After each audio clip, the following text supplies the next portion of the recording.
starting line. The red lights are on the gantry, and we're about to get the Onboard Tin Tops and Puma Cup race underway here at Snetterton. Neat 2x2 order, pace controlled beautifully well at the front. Red lights go out now, we're away and racing. It's a rocket of a start from Kasar, who's going 3 wide. He's on the left-hand side of Manoj Patel, and it looks as though he's drawing the Honda Integra up to potentially into the lead of the race when they get towards Ritchie's. Yes, sweeps across the nose of Andrew Windmill, and with those clutch slave cylinder problems behind him in the course of qualifying, he is already up into the lead of the race even before they get towards Ritchie's corner. So it's Kasar that leads the way. Cold rear tyres almost get away from him as he heads in towards the Wilson hairpin.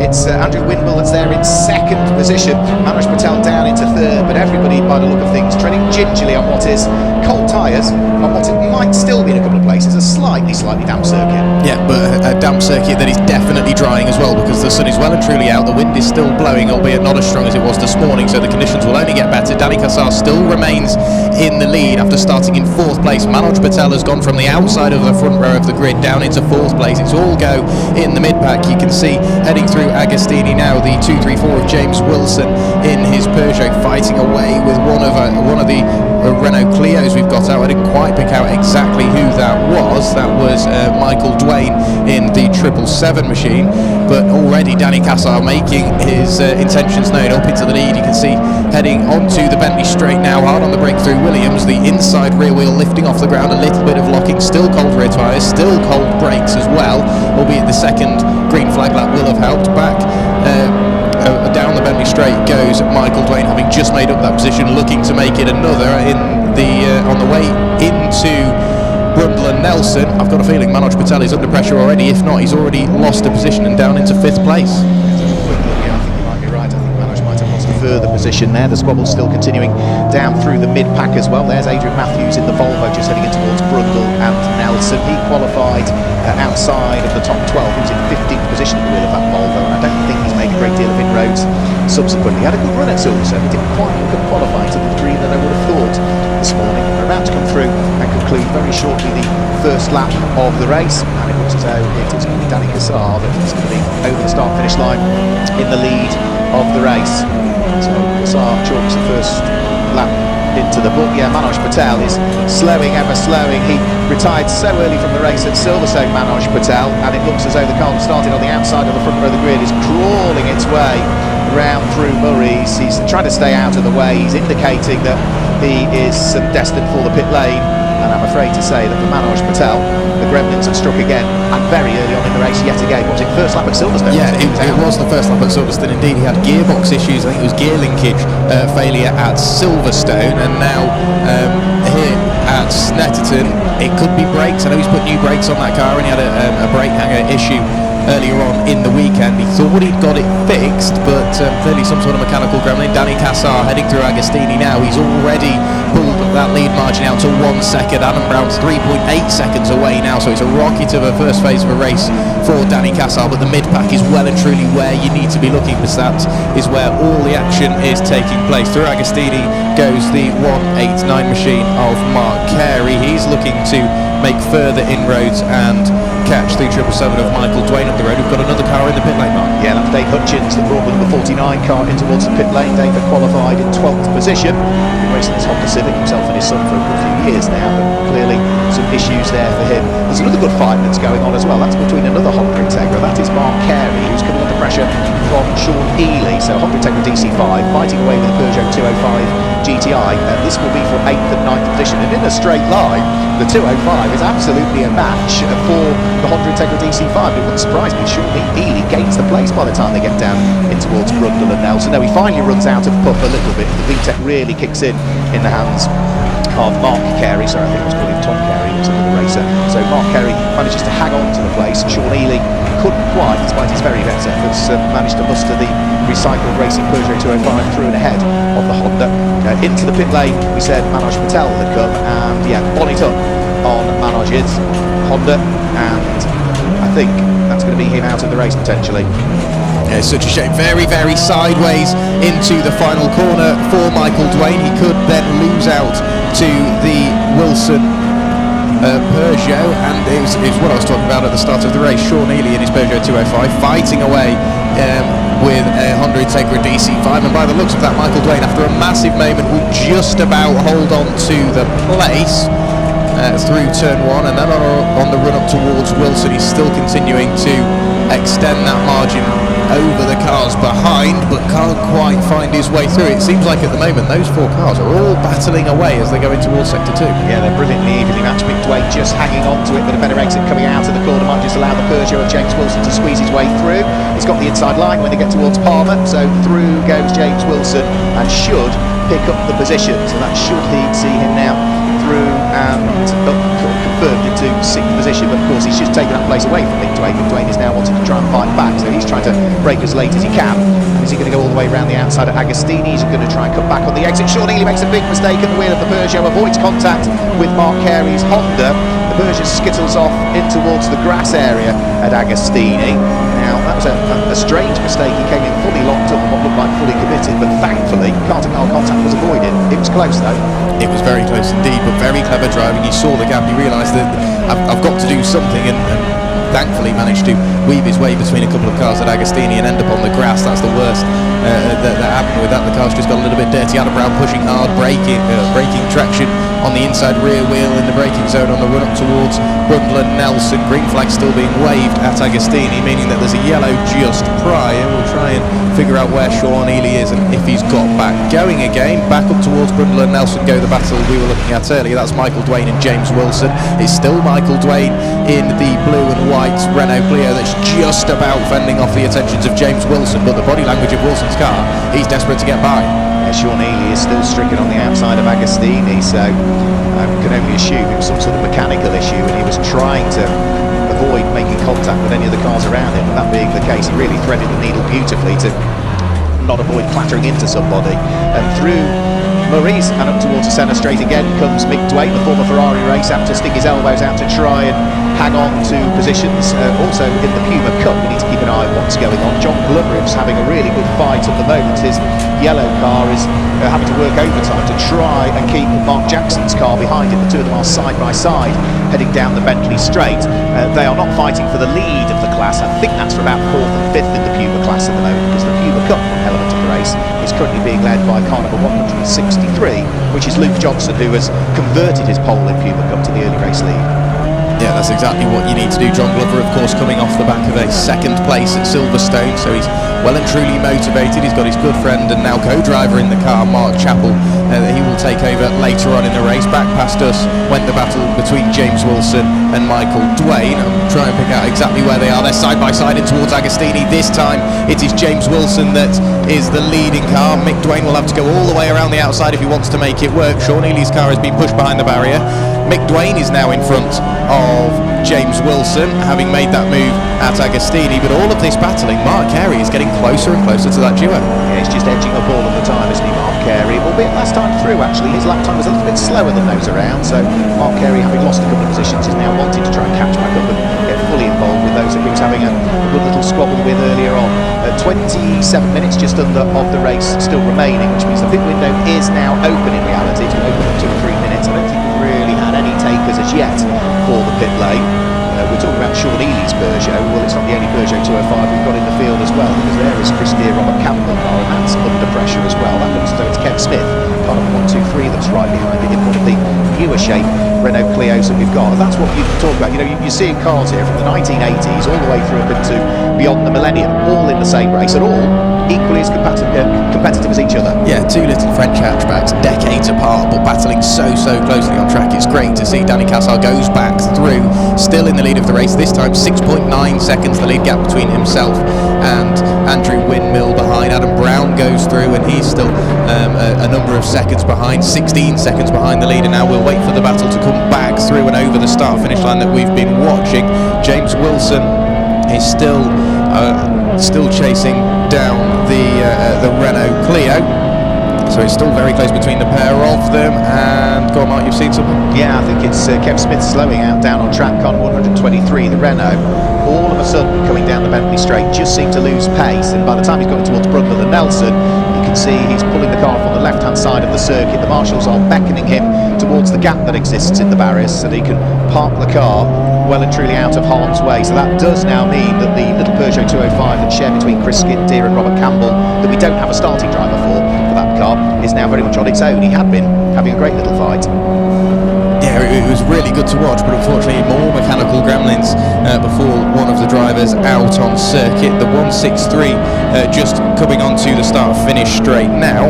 That is Luke Johnson in the lead of the Puma Cup class, crosses the line to take another lap in the book. It's still quite a sizable margin to the car behind that crosses the line now. That's the 100 machine of James Clare, and there's a good little battle going on between the pair of those two, between the Mazda RX-7 and the Civic. There is, yeah. I love the livery on Luke Johnson's car for this year. So they spent more time putting the livery on than they probably did prepping the car when they got towards Silverstone, which he freely admitted that they've maybe got their priorities wrong. But it just looks brilliant, doesn't it? You're harking back and reminiscing about the rapid fit Ford Mondeos from the British touring car Super Touring era. That is a take on that livery. There's a stricken 1-2-3 car. We can see it behind the barriers there, and Brundle and Nelson. So that is out of the race for Kev Smith. So Clothier won't even get the opportunity to jump on board the Renault Clio.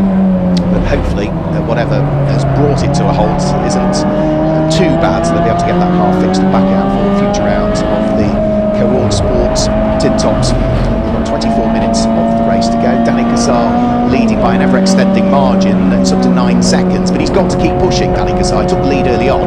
He's the only car in the field, because of that win at Silverstone, that has an extra time penalty to spend in the pit. So he won't be pit in to pit out in 90 seconds. He'll be pit in to pit out in 120 seconds, 30-second penalty. Or ideally 120 seconds, as he wants to be over 120, but as close to 120 as possible. And we saw, like you mentioned, car number 123, Kev Smith and his Renault Clio fighting away with, it was the 146 Chris Deere. Chris Deere has started that little Peugeot.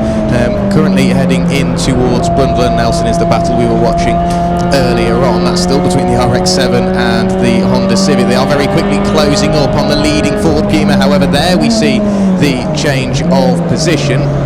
So we'll try and figure out exactly who that is going through Brundle and Nelson. That's the 280 or the 530 potentially. It's Mitch Rust. Yeah. It is Mitch Rust, yeah. So Mitch Rust in the Honda Civic Type R has managed to work his way through and past the RX-7.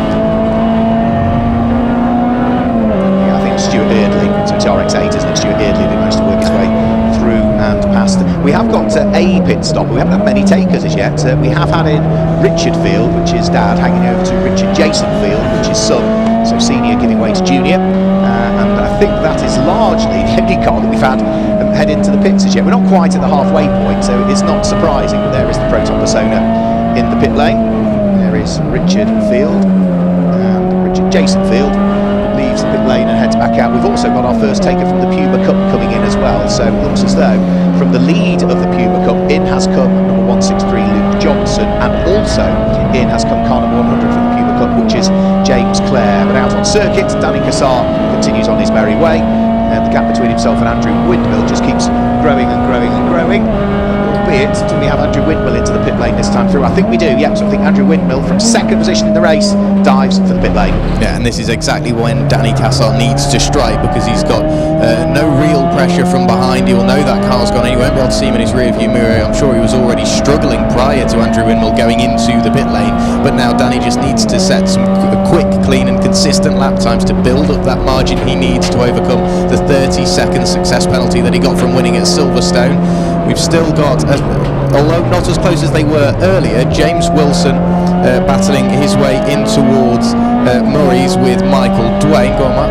Just the very tail end there of a mistake for the Proton Persona. It only just, of course, come out on track with Richard Jason, Neil. Drops on the camera lens that we're seeing. Big lockups. Car struggling to slow down on the exit of or on the entry to Agostini. A big lockup for the 189 of Mark Carey. He finds himself pretty much where Sean Ely ended up in the grass, and that grass will be very, very slippy indeed. So with the rain falling ever harder the conditions changing consistently, we could see lots and lots of positional changes just for those drivers that haven't got the car set up nicely for both conditions. Yeah, more cars into the pit lane. It looks like Mitch Rust is just exiting the pit lane. I've seen Blair Roebuck come in. I mentioned that Adam Brown was the cameras, but certainly now where we are on the start-finish line, the sun is beginning to shine again all of a sudden. Eric Bolton in the number 15 Ford Fiesta having to work overtime, trying to keep one of the Mazdas behind him. That's Stuart Eardley's car that sits behind. Slithering their way with 16 minutes to go round through the bomb hole and up towards Corham. A few more cars just completing their pit stops heading back out.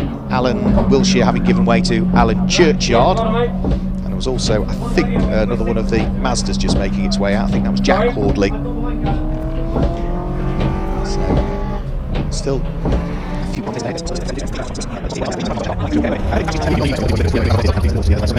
retirement as well. Unfortunately, I'm just sat next to the number 234 Wilson Peugeot that is about to retake to the circuit. James Wilson has been pushing hard all race. We'll have to keep an eye on that one, Mark, because Michael Dwane and James Wilson were nose to tail when he came into the pit lane. James Wilson now leaves his pit box, will head back out onto circuit, and we'll have to figure out whereabouts Mick Dwane is in relation. And it looks as though, is that a problem? Was that a part spin for Mark Chappell there? Just caught something at the tail end of the Ford Puma coming through Brundle and Nelson, as though he was getting back up to speed all of a sudden. So I do wonder. I was having a good battle with the, I think it's the Odell Fiesta, the black one. I was having a good battle with him. He was really chasing me down. He's quick through the corners, and we're getting used to this car. It's only the second time out in it, so it's a whole new ball game for us. Bring back the old Clio, that's what we say. We like that car. Well, it's a great performance from yourselves already so far this year, so thank you for chatting to us and best of luck for the rest of the race. Thanks a lot, yeah, good to hear from Stephen Reynolds down there. They campaigned that Renault Clio for a very, very good number of years and had good success with it, really, as they developed it over the years. 11 minutes still to go. Through Agostini goes car number 530, that's Andy Miller. Fifth place is number 2, Blair Roebuck. He's done really, really well. He qualified in 14th position, Blair Roebuck, at the wheel of the Class D Honda. Well, he's now in 5th and leading the class. 6th at the moment is 179, which is Richard J. Shipfield ahead of Mark Kerry, Eric Bolton, Miles Mosley, and John Ridgeon will complete the top 10. Yeah, so the battles have still been raging on, and I know when I said it last time it arrived, and I'm going to say it again. The skies are getting greyer, so in the final 8 minutes of the race, could we see yet more changes in the weather? Like you say, last time between Andrew Windmill and Danny Kasar, it was 5.9 seconds. It's now up to 89 car. He's still trying to make up ground from what he lost when he was down there in Agostini on the grass, and he's slowly picking up the places at the moment. For James Wilson in 4th place, it's a busy section of the race from him as well, because he's just working his way through Hamilton. He's amongst the traffic at the moment, trying to lap cars and squeeze his way through whilst they're busy battling with themselves. So he just needs to be careful at this stage of the race. He's in 4th place. He is leading his class as well, and he is now picking off some of those back markers as he heads up towards Williams. Yeah, it's definitely something you've got to be well aware of, because of course there's not. Though the Fiesta was quicker than the Honda. Down the Bentley straight for the final time they'll go, in towards the breaking out from Brundle and Nelson. You can see our poor old television camera down there through Brundle and Nelson is rather wet and misting up almost. But it is still Andrew Windmill that leads the way. The checkered flag should be ready for them next time through. There's only 20 seconds or so remaining on the clock. We've also got a 30-second penalty for an unsafe release, I'm afraid, for the 2 Allens, Alan Wilshire, Alan Churchyard. That car that's running in 23rd place will pick up a penalty. It will indeed, and I've just been watching to see what happens for the lead, but that was Andrew Windmill very, very sideways, heading through Corham, then all over the grass, doing what he can to defend from Danny Kasar in towards the final corner. There was nothing to pick between the pair of them on the way in. There's still nothing on the way out. Danny's diving towards the puddles. He goes over to the left-hand side, struggles to put the power down, but towards the line to take the win will just about be Andrew Windmill, or will it? Yes, it will. A flash of the lights. Andrew Windmill takes the win here at Snetterton. Danny Kasar, there must have been nothing to pick between the pair of them. A 10th at the line. Yep, so brilliant stuff from Andrew Windmill and Danny Kasar. A good battle for them. Andrew Windmill claiming the win, but of course he will pick up a 30-second penalty as well now for the rest of the season. So was that tactical driving from Danny Kasar? Did he want the win? or did he not want the penalty? Jack Werrell will be heading down to grab a word, hopefully with the top three, and maybe a chat with the winner of the Puma Cup as well. We'll see who he can get down there. So a brilliant race that was. We've still got number 163 Luke Johnson out there.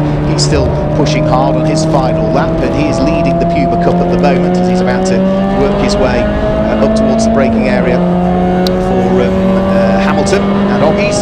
So flick his way through Hamilton in towards the braking area for Oggies. It's been a fairly clean race from him. There's still some good squabbles going on further back as well. Mark Carey trying to fight his way through the traffic as well. I think that's James Clare's Ford Puma he's trying to work his way through and past, and I think Jonathan Vyse will probably be the other one as they head up towards Hamilton. So there's still some squabbles and battles to be settled out there on circuit, as we've got the first half a dozen cars over the start-finish line still, but everybody else still has yet to take the flag, and even some of them struggling for traction on the very final lap there. That looked as though that was a spin for one of the Mazdas just heading out of shot, and which Mazda would that be? We'll have to try and pick up on it, but just disappeared out of shot as it started to get away from the driver. I think it was Stuart Eardley's car potentially. So here comes our Puma Cup winner. So Luke Johnson just heading up towards the bomb hole. After the bomb hole, you've only got